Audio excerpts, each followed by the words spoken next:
Hello everyone, Ken Horowitz. Welcome back to another episode of Megabytes.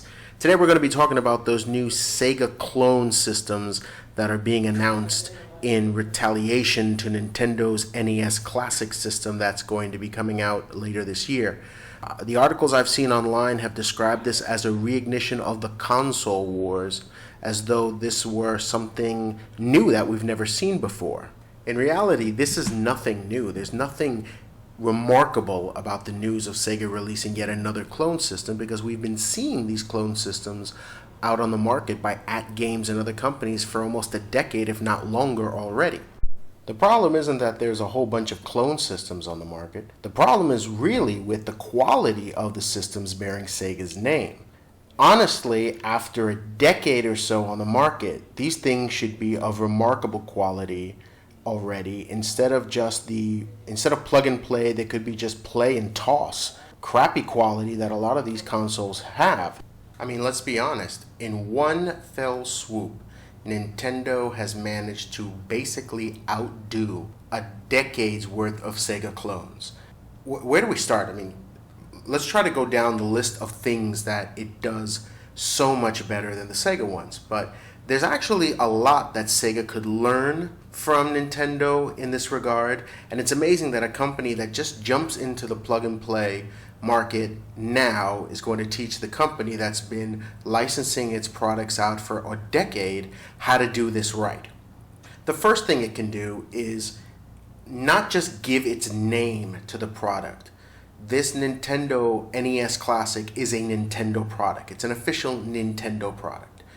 And that ensures the quality is there. That ensures that we're not looking at a company that's just looking to get a brand name and slap it on whatever piece of crap it decides to make. We're looking at a company that makes the actual product, the company that made the games that will be on the product, and is sticking its name on it. There's a lot riding on that type of product, and Sega doesn't seem to really care about the type of clone product that's being released. Nintendo seems to care. And by not just merely slapping its name on the product, but by also taking pains to make sure that they're the ones creating it, they ensure that quality is going to be there. Now, we haven't seen it yet, it hasn't been released yet, so we're merely speculating on the level of emulation. But given Nintendo's experience with the Virtual Console and making these games available digitally before on the Wii, the Wii U, and the 3DS, I would think that we'll probably see that level of emulation. So the emulation is much, much higher in quality than what we're seeing on the Sega games, products by AtGames and other companies. The sound quality on those is horrible. There are glitches. The colors are off in many cases. So that right there, the level of quality of the overall product, even the packaging and the commercial. Have you seen the commercial? I'll put a link in the description here. But the commercial to the NES Classic, it's beautiful. It's a labor of love by Nintendo, and it's a love letter to its fans. The second thing is that if you look at the level of quality of the titles included on this Nintendo selection, the selection of games, it's like a greatest hits of Nintendo games from the NES. Sega has been pretty good about that, but it's been hit and miss. Its clone systems, some of them will have all 3 Streets of Rage and all 3 Golden Axe games, and the next one will only have 2 Golden Axe games, or only 2 Phantasy Star games, or they'll be missing a Shinobi game, and that's a problem. Sega could make a list of the games that people want to play. Nobody's going to buy a plug-and-play system to play Alex Kidd in the Enchanted Castle. But to play all 3 Shinobi games, yes. All 3 Phantasy Star games, all 3 Golden Axe and Streets of Rage games, yes. Echo 1 and Echo Tides of Time, yes. Comic Zone, yes. A lot of these games have been on these systems, but like I said, the quality has been inconsistent. Some systems have them, some they don't. One thing that hasn't been established really on the Nintendo system yet is, are the Zelda games going to have a battery backup? If they do, that's amazing. Although it shouldn't be hard to do really when we're talking about ROMs and emulation. You don't want to have to play those games in one sitting, but the quality of the games and the selection of the games really has to be there. Another thing is the NES Classic has HDMI out. I can plug this into my 55-inch Sony Bravia and play, whereas the Sega AtGames ones only have composite out, including the one that's going to come out later this year. It's 2016 and we're still getting Sega plug-and-plays that have composite out.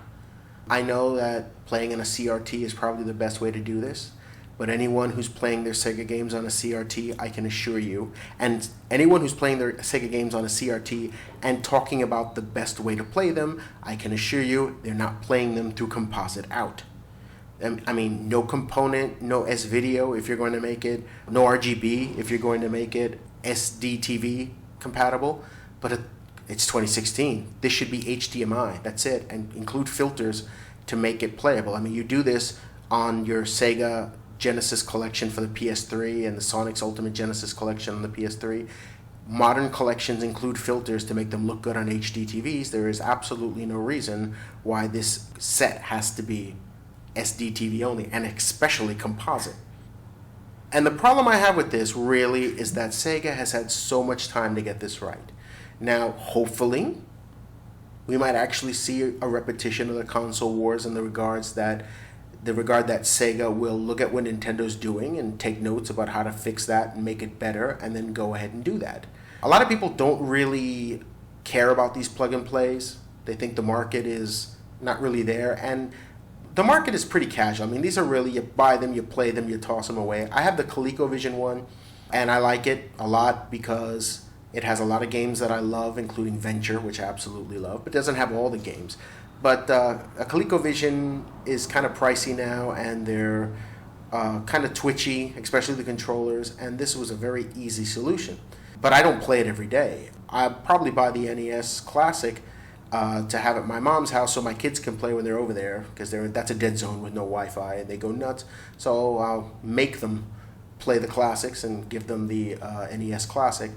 But I already have all those games on the actual NES. I don't have any of the Sega plug-and-plays primarily because the quality is so bad. I had one, the one that they're advertising now, which is basically the same thing they've been advertising for many years.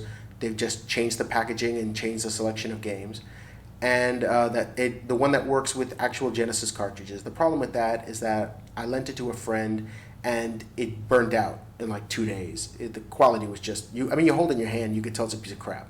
I don't really know how viable this new Sega plug-and-play is going to be to a lot of people. I can honestly tell you that I think the NES Classic is going to sell a buttload this holiday season. On nostalgia alone, I mean, I'm tempted just by the packaging. It looks like an actual, NES box.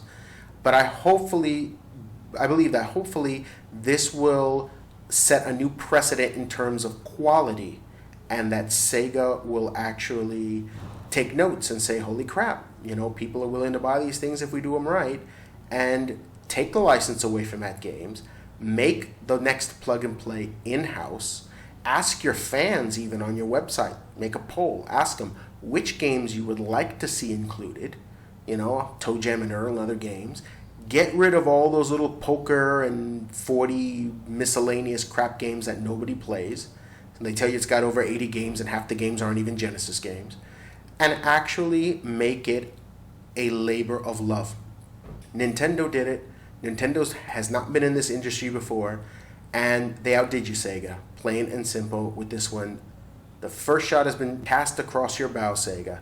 It's your move now. And hopefully Sega will actually do something, will act upon this and actually make something worth buying. Because up until now, those at-games systems just haven't been worth buying at all.